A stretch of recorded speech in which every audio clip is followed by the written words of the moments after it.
Dungeons & Dragons is a tabletop role-playing... Wait, why am I explaining this? You know what Dungeons & Dragons is. These days, it's kind of hard to exist and be an internet user without having at least a passing idea of what D&D is. And hell, what's not to like about it? Dungeons & Dragons is a game that anybody can get started playing and have a good time if they allow themselves to get sucked in. I think the biggest reason people are hesitant to get into Dungeons & Dragons is because of the fantasy setting or its perceived complexity.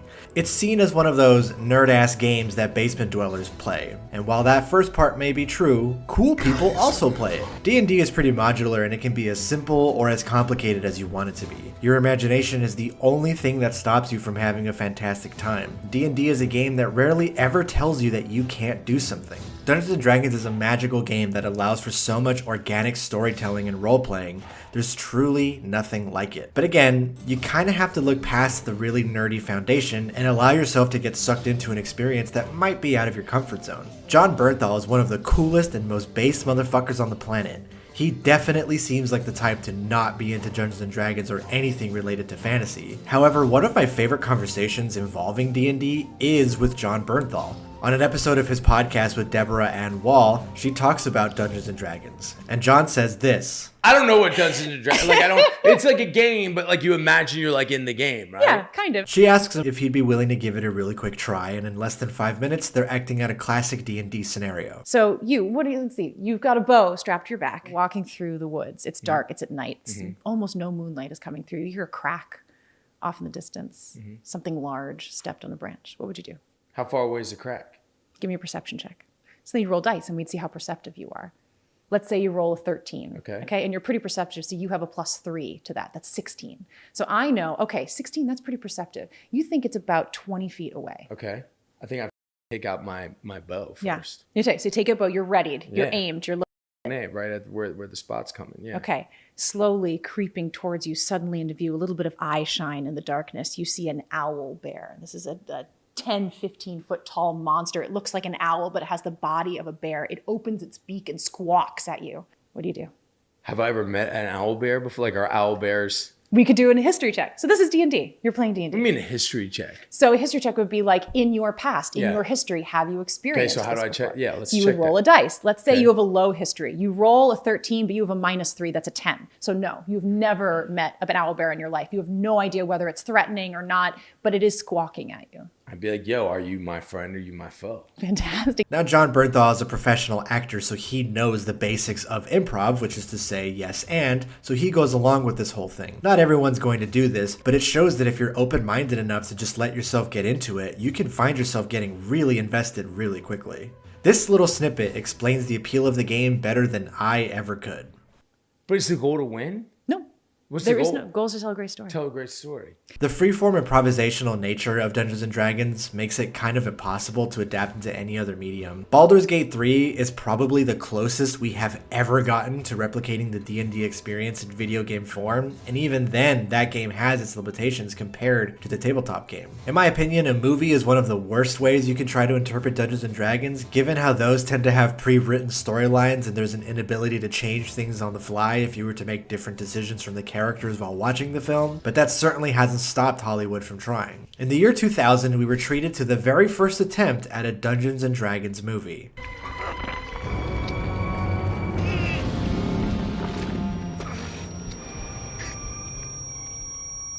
The reason I wanted to cover this film is because it's an interesting point in film history. It's a fantasy film that exists in a pre-Lord of the Rings time capsule. It had the daunting task of not only introducing the general public to the fantasy genre, but making it so that it was a big hit that had franchise potential, in a world before Hollywood threw big money into these sorts of things. So I wanted to explore one of the pioneers of the genre that didn't have the luxury of just copying whatever big successful movie had already come before it. The questions I wanted to get to the bottom of were, is this movie secretly an underrated classic?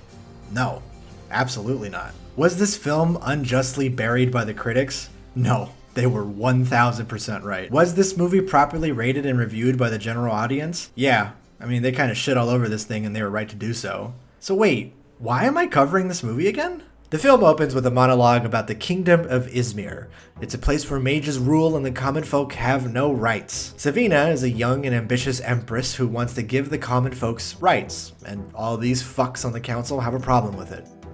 Especially Jeremy Irons. However, they can't really do anything about Savina because she has this ancient scepter that allows her to control gold dragons. They make a point to emphasize that the dragons are indeed gold, but I'm not exactly sure what makes gold dragons more threatening than regular dragons. So that's the basic underlying plot of the movie. Now, if I were to tell you that this movie shows you just how shitty it's going to be within the first 5 minutes, would you believe me? Come to me.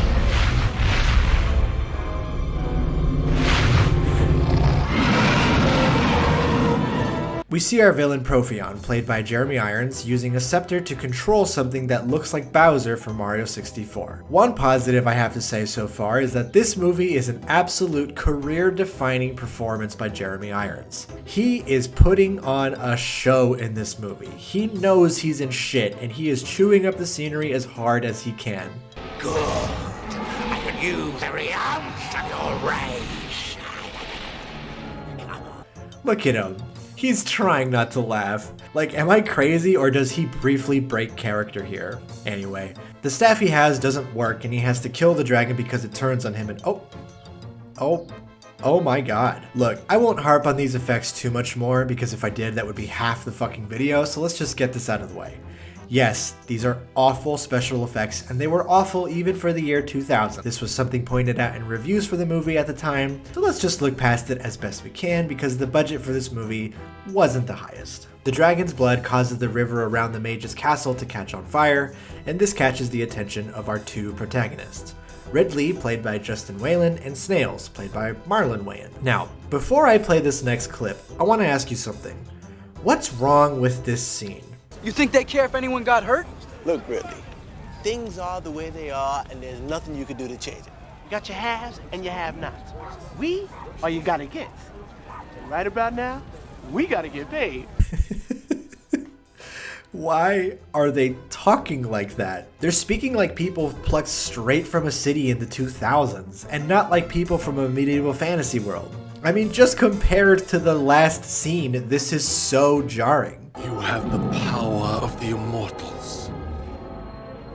You can control dragons.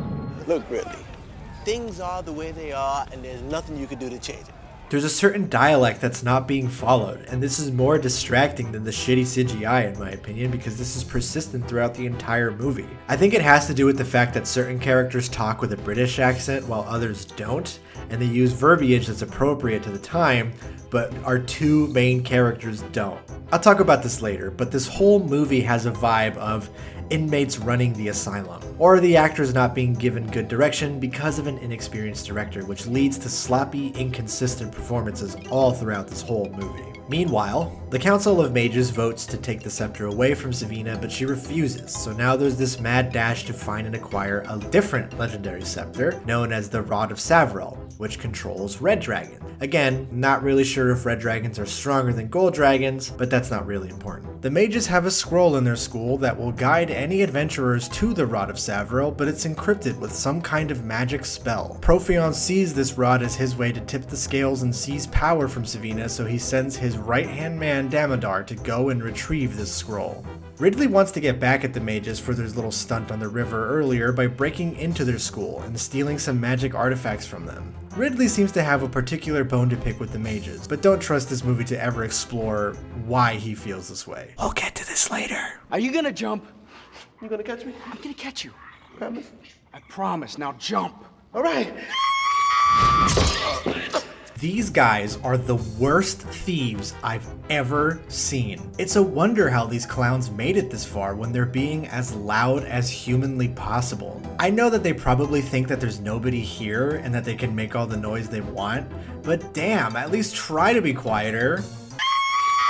They're caught by a mage in training named Marina, who reprimands them using a magic rope spell. Wait, Marina and Savina? The first two female characters we meet have extremely similar sounding names? Okay, checks out. She's about to take them to the dungeons when all of a sudden, Damodar kills Savina's teacher and tries to take the scroll for himself. Savina's quick magic lets the three of them escape, and our heroes are quite literally dragged into the central conflict of the film. During our heroes' daring escape, they fall into a trash pile, and that's where we meet our fourth party member, a dwarf named Elwood. I'm not even exaggerating, he's not important at all. In fact, I honestly don't think he does anything in this movie besides overacted mug at the camera and make terrible, terrible jokes. Get yourself a nice 250-pound dwarf, huh? On a chin you can hang on to. Okay, I can't stay mad at you, Elwood. Damodar returns to Jeremy Irons empty-handed, which makes him very upset. He proceeds to, punish him and send him back out there. Meanwhile, our party stops by a pretty impressive looking tavern, honestly. Gotta give credit where it's due, right? We've got impressive creature costumes, nice lighting, and some classic dwarvish buffoonery. Savina is trying to figure out the scroll, but seems to be having some trouble with its language. Ridley takes a crack at it and ends up getting sucked into the scroll once he correctly recites the spell. Savina follows suit, leaving Snails and Elwood behind. Snails gets distracted by a vixen elvish lady who has yet another face card that won't decline anywhere, and he tries to flirt with her. I'm looking for someone just like you. What a coincidence. Because I was looking for someone just like you.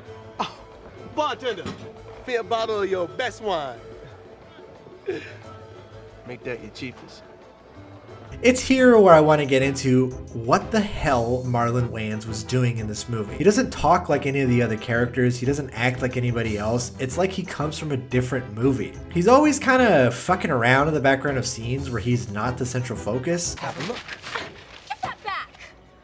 Let's see, he used to put his fingers...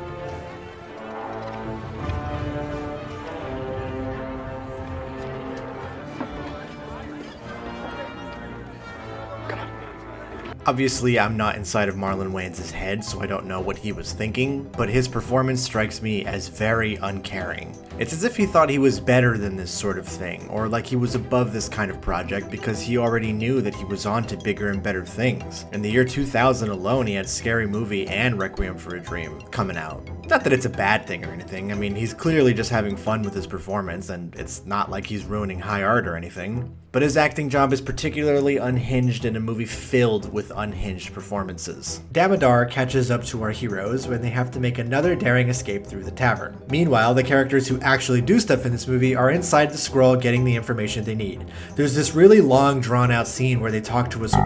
Wait, we don't see it? They get the instructions to get the Rod of Savril off screen?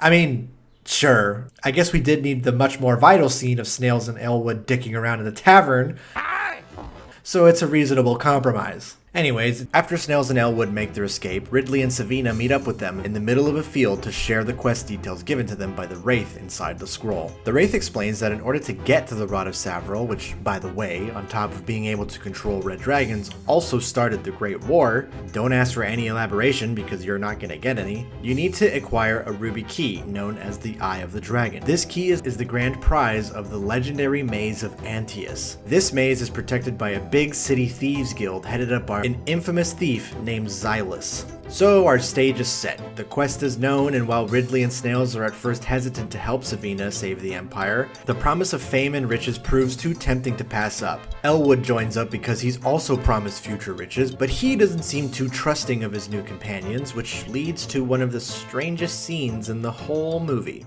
If I help, who's gonna pay me? Worry about that later. That's a terrible way to do business. This is the only time that the fourth wall is broken, and he's the only character that can do that. Is Elwood secretly God? Our party makes it to Antaeus, home of the deadly maze which shares the same name. Our heroes get reprimanded and brought to Xylus because they're the most suspicious looking people on the planet. I mean, Jesus, they're not even trying to blend in. After some pleasant introductions. Accomplished to have such a precious morsel traveling with you. I don't know if you're allowed to do that. our heroes finally learn about what they're up against. The Maze of Antius has this reputation for being so deadly. It's never actually been completed by anyone. Now this is another pretty typical Dungeons & Dragons scenario. You and your party are stuck in a precarious situation and you must work together and combine your strengths if you're going to be successful in your journey. So what solution does our party come up with in order to pass through this maze? Well, our heroes bravely watch on the sidelines as Ridley does everything. Well, okay, I mean, I guess his athleticism is pretty impressive. Xylus is so impressed with Ridley that he immediately demands the Eye of the Dragon. No honor amongst thieves, am I right? But wait, I'm confused, because earlier in the film, Xylus says that it's a prize of the guild maze. Well, then you'll know that the Eye of the Dragon is the prize at the center of my guild maze, won't you? Did he put the Eye of the Dragon there, or was the guild built around the maze, and Xylus has just been trying to find somebody to break open the lock so that he could take it from them? I suppose he could just be being purposefully vague in this scene in order to get help in opening the lock, but I feel like that's giving this movie a little too much credit. Just when it seems as though our heroes are cornered, Damodar butts in and he and Xylus have a look-maxing face-off for the ages. Be prepared for a lesson in pain. You must be joking. It's rudely interrupted by our main characters trying to make yet another daring escape. This is the map you're after. Clear path. And I'll put it out.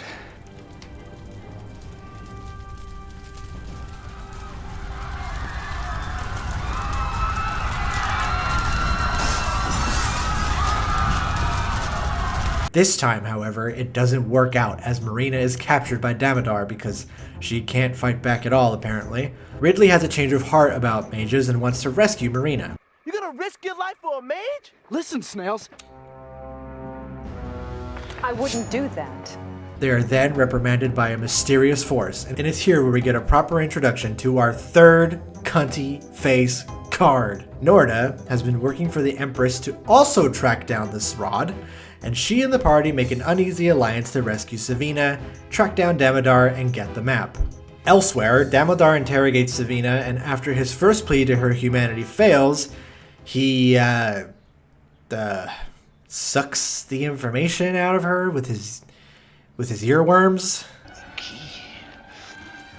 This is the most obnoxious thing I've ever experienced in my life. Our party finds where she's being held, and they create a distraction for the guards. And what the fuck is that? Oh my... Okay, remember what you said. Remember what we said. They sneak inside the fort. Oh my god! Snails goes to retrieve the map from Damodar's quarters, while Ridley goes to rescue Savina. Snails gets caught in the classic oatmeal carpet trap. I've fallen for that one myself a few times. Because he fucks around too much and gets discovered by Damodar, while Ridley's rescue goes off without a hitch. But that's not important right now. What is important is the face-off of the century. On one corner, we have Damodar, the captain of Prothean's guard and one of the most skilled fighters in the movie, versus Snails, a thief who probably couldn't get the better of a house cat. This is truly one of the matchups of all time. I mean, to be fair to Snails, he does...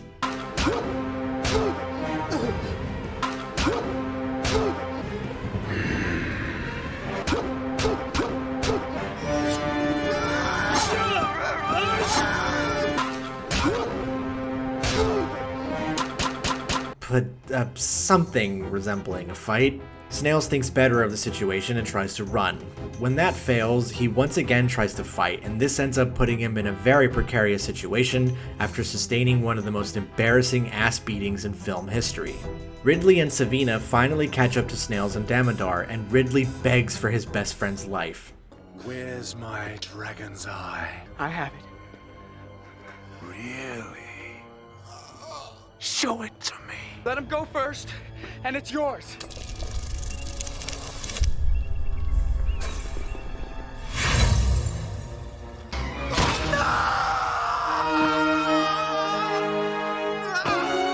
Unfortunately, he fails this charisma check, resulting in Damodar killing Snails and throwing him off the side of the castle. You know, in a movie that, up until this point, is a harmless, fun adventure movie where the action isn't all that violent, it's kind of insane that the comedic relief character is killed in this way.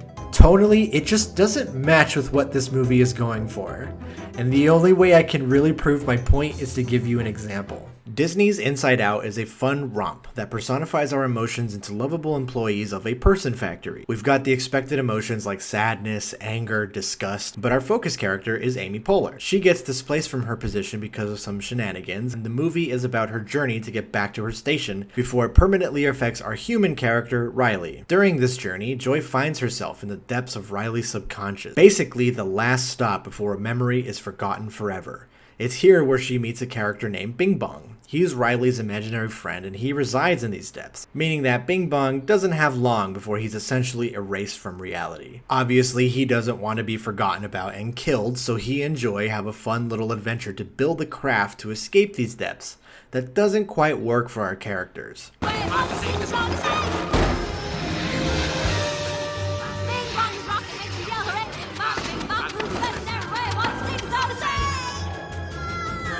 The craft doesn't make it up the hill despite them trying 2 times. Bing Bong is the only one that realizes it's a weight issue.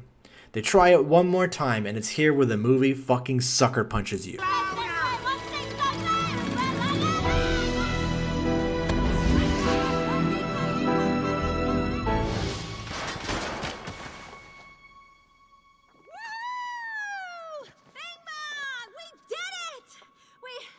Bing Bong?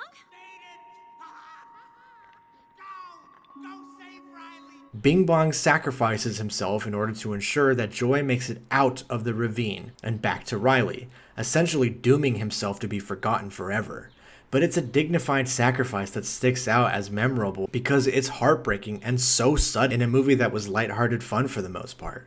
But the key distinction here is that it isn't violent. If Bing Bong was seen getting ripped apart by wolves at the bottom of the ravine, we might be remembering that scene for a different reason. And I'm not a prude when it comes to violence or anything, but when the movie is relatively bloodless like this, and villainous characters are disposed of in simple ways, it's kind of insane to kill your comedic relief in this violent of a matter. This moment is so shocking that Justin Whalen suddenly remembers that actors can emote, and he makes up for all the times where he didn't. And he recklessly goes after Damodar, causing him to take a near fatal stab wound in the process. Our main character is gravely wounded, the comedic relief is dead, our mage's brain is mashed potato, our empress is losing power, and the dwarf and elf are nowhere to be found. The all is lost moment! Savita manages to open up a magic portal to get them back to the rest of the party. Ridley is taken to Doctor Who heals his wound and gives him a new sword. How did you do that? Ridley and Savina argue about Snail's death and then kiss because they realize they were in love or whatever common fantasy trope that is, and then they set out to finally acquire the Rod of Savril. It's on this journey to the Rod of Savril where our party encounters a barrier that only one of our main characters can pass through. Finally, a D&D scenario that could feasibly happen in any one of your games. This is where you and your friends rack your brains together in order to solve this puzzle and figure out what to do next. Maybe Savina can check if she recognizes this magic, or Elwood can try to find the source and smash it to pieces, see if that dissolves the barrier. I guess I go alone then. Or Ridley can just leave his party behind while he does all the cool shit. I mean, that's cool. Yeah, that works too, I guess. To be fair to the movie, they explain that this is something that only Ridley can do. But the overall point I'm trying to make about this movie is that we're over an hour and 20 minutes into this and none of the other companions have done anything. This would be the perfect time to have our characters actually work together and have our party show some kind of cohesion and have this movie somewhat resemble Dungeons and Dragons. But they're focused on telling this chosen one story in a setting that does not fit this trope. It's a fundamental misunderstanding of what makes Dungeons & Dragons so awesome. Ridley gets the rod from a spooky skeleton after answering a single question. I get that the journey is kind of supposed to be the hard part of getting the rod, but you'd think there'd be a final trial by combat or a test of character or a test of strength or something. Should it really be that easy to acquire the launch codes for the fantasy equivalent of nukes? Ridley makes his way back outside the cave where his friends are all waiting for him. Oh, and also Damodar and all his goons. They catch up to them. Damodar takes the rod from Ridley and orders his men to kill everybody. You said you'd let them go! I lied. This is the first time our party is together in combat. In D&D, this is one of the funnest aspects of the game because you get to see how well you synergize with your friends and their character classes. There's so many fun and inventive ways you can play combat encounters out, and this scene showcases that by having Ridley once again leave his party behind so that he can follow Damodar through the portal he just made, and I guess he's just gonna take on all of the bad guys by himself. Man, don't you just love Dungeons and Dragons? You know, the game where you come over to a friend's house and just watch as he has all the fun? Back in the city, all-out war has broken out between the Empress and Jeremy Irons. While it initially seems like an easy victory for the Empress and her golden dragons, the tides quickly turn when Damodar returns and gives Jeremy Irons the Rod of Savril, summoning a bunch of red dragons and having them fight in a mishmash of awful early 2000s CGI. Ridley shows up in a different location later on in the scene, despite using the exact same portal because the writers forgot how the portals have worked all movie, and he and Damodar have one final showdown in which Ridley is the victor. Ridley then goes up to challenge Jeremy Irons, and then they fight, but Jeremy Irons gets the upper hand somehow despite being an old mage. The party shows up to help, but because they didn't do anything all movie long, they don't have the experience points, gears, or levels in order to fight Jeremy Irons, so they all get wrecked too. Ridley wields the Rod of Savril, and we're thinking that he's going to use it and potentially be corrupted by it. But he destroys it instead. The Empress flies down and tries to arrest Jeremy Irons, but he summons a weird-looking lizard skeleton thing who, suppresses the Empress. Nobody does anything to help her because to be a woman is to suffer, so she reaches for her golden rod and a terrible-looking Bowser dragon swoops down, chomps on Jeremy Irons, and the war is over. The good guys have won. Let's not worry about the other mages who actively rebelled against the Empress, or the fact that you can't just equalize people just by saying it. I mean, there's literally decades of work that needs to be done and plenty more battles to fight, but fuck it. Everyone's equal now. The movie ends with Ridley saying a mournful goodbye to his pal Snails, but it turns out he might not actually be dead. The Ruby teleports the party that barely knows each other to distant lands for future adventures and sequels that never happen. Wait, what? What the fuck? There's 2 more of these movies? And only the blue lip guy returns? But he's only one of the main characters that definitely dies in this movie.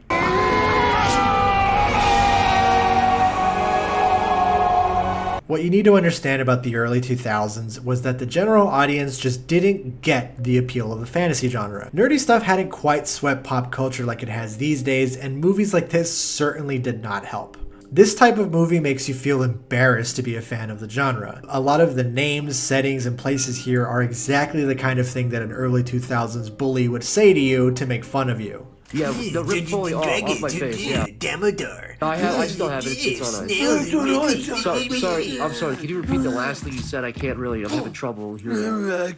Honestly, this movie belongs right at home on the Sci-Fi Channel. For a movie that's called Dungeons and Dragons and is about Dungeons and Dragons, it does very, very little to introduce the general audience to what D&D even is. Fans of the game won't get much out of this besides seeing little references here and there, but it's not like it recreates the experience of playing the game. The basic premise of D&D is a group of people going on adventures, but Ridley just fucking does everything in this film. His party is useless. Marina drags Ridley into the plot, and that's the extent of the useful things she does. Snails is the annoying comedy relief that is so bad at thievery he gets caught constantly and it gets him killed. I don't even have to talk about Elwood. I bet you fucking forgot he was even in this movie. I genuinely think that Marlon Wayans has more lines of dialogue in this short little speech than Elwood has in the entire movie. But I'm not going back to check. I'm really sleepy. This movie has a convenient explanation for why Ridley has to do everything. This, in my opinion, presents a fundamental misunderstanding of Dungeons & Dragons to me. This is not a game where you go to a friend's house and watch them be the chosen one, who conveniently can just do everything while you watch. Every single scenario and set piece in this movie could have been a fantastic showcase of what makes D&D great. And they fumbled every single chance because they were trying to tell a story that does not fit the medium. And honestly, this movie doesn't even tell a great Chosen One story either. There's nothing particularly special or interesting or charming about Ridley, and the movie hasn't really given any reason for us to care about him or his journey. Nothing is explained, there's zero context, there's nothing for us to root for. This is a movie that's relation to Dungeons & Dragons starts and ends with the name. All I'm saying is if this type of story was being played out on the tabletop game, this shit would definitely make the top of the D&D horror stories subreddit. Anybody that's potentially interested in D&D also won't get anything out of this because this film does a terrible job of explaining anything. Shit is just said with very little context. I have been searching for an ancient artifact called the Rod of Savril. It holds the same powers as your scepter, with one difference. It controls red dragons. According to the wraith inside the scroll, the rod we're looking for caused the Great War. Oh, is that all? Mm-hmm. Have you lost your damn mind? Mm-hmm. The main conflict of the film revolves around the fact that there's these rods that control gold and red dragons. These items are held with such high importance and urgency, but the movie doesn't even explain the difference between gold and red dragons. Is one stronger than the other? Are red dragons evil? Obviously, I understand that dragons are supposed to be destructive, and having control of any kind of dragon makes you a pretty big threat, but we need to establish the level of power that's at stake here. I don't like movies that over-explain themselves, and I do love me some world building, but there's a middle ground here. I can't believe that key information about the central quest of our movie is given to our main characters off-screen by some wraith inside a scroll that we don't even see. Instead, we get a totally hilarious sex joke while our other characters are getting the next steps to their quest. Did a scene get cut? Did they forget to shoot it? Did they think this wasn't needed? And that they'd just be able to exposit to us out in a field? The performances in this film are so weird. This movie has the full spectrum of giving a shit about the movie you're in, ranging from knowing the movie you're in is shit, so you don't care about your performance. But if I were to give you this scepter, my crime would be graver yet, for I would be defying my conscience and our people. To knowing the movie you're in is shit, so you ham it up to the absolute max and you're just having fun with it. Let their blood rain from the sky! And Marlon Wayne's Running Wild is somewhere in there as well. I hate when you say that.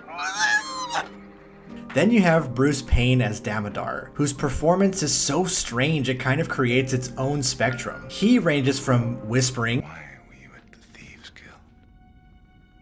It isn't exactly a sightseeing spot, is it?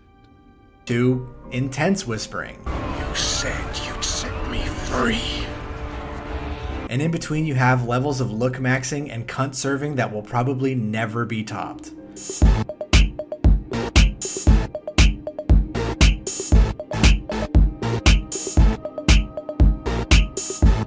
He also has the exact same one-liner every time someone tries to fight him. You must be joking.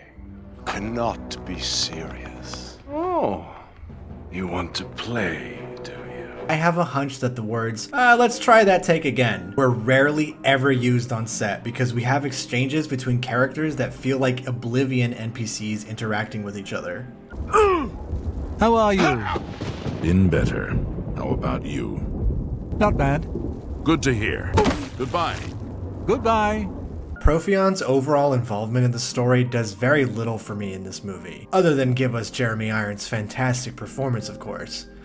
He's a villain that just wants to maintain the status quo, which is fine, I guess. Not every villain needs this grandiose plan of excellent evil in order to be interesting, but much like everything else in this movie, it does a piss-poor job of giving us any sort of context or insight into what this world is actually like. If Profion wants to maintain a shitty way of life because he benefits greatly from it, then show it to us. Ridley and Snails constantly talk about the imbalance of power. Ridley in particular seems to hate the mages more than others, but it's never explored beyond the surface. Give us more scenes about what it's like to be a commoner in this world. Show us the power difference instead of just telling us how constant it is. Allow us to see what Ridley and Snails need to do to get by.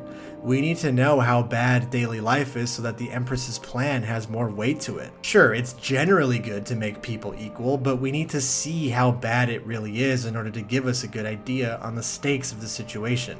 To be fair to this movie, I had no issue with its presentation. It's nice to see actual locations and sets for a film, especially since these days we've gotten so used to environments that are entirely CGI. Some of the sweeping lawn takes that showcase the costumes and sets are genuinely impressive. I also think that the film's original score is pretty great. It's appropriately epic and the score feels so nostalgic at times. It has that sweet early fantasy kind of swell to it. It's great stuff. As to be expected, this movie was panned by critics and moviegoers alike.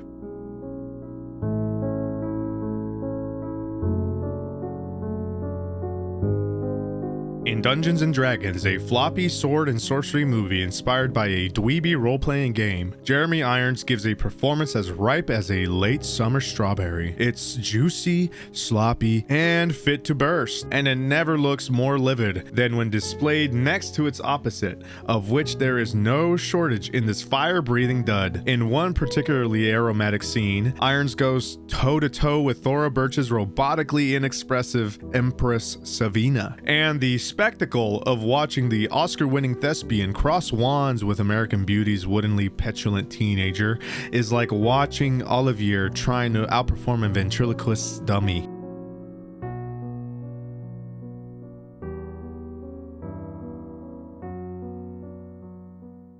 The film's box office wasn't anything special either. It was released on a weekend with virtually no competition, but it still opened at number 5, trailing behind Jim Carrey's Grinch movie that was on a very successful month-long run. By the next weekend, the film had fallen off the top 10, and the rest is history. While the Dungeons & Dragons movie was ultimately a failure for New Line Cinema, I found it to be pretty entertaining. The performances have a so bad it's good kind of charm to them, and the film is fun in the sense that you're watching a fantasy movie that feels like it's too embarrassed to explain anything to you. The CGI is perfect cheese, and the movie doesn't overstay its welcome. It moves along at a nice but nonsensical pace. It's one of those films that would fit perfectly in a bad movie marathon night, and yet, this never got the traction of being a so bad it's good movie.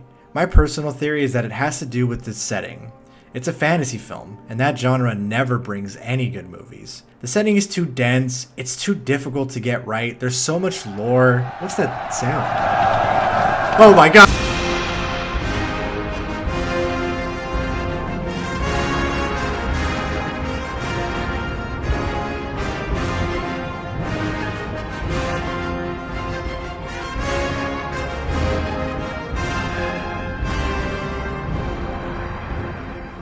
The Lord of the Rings: The Fellowship of the Ring would be released to not only raving reviews, but record-breaking box office returns as well. This was a film that perfectly depicted the whimsical adventures that the fantasy genre can take you on. It nails literally everything the Dungeons & Dragons movie failed at. Interesting and diverse cast of the different classes that all work together and care about their mission, even if they might not personally like each other?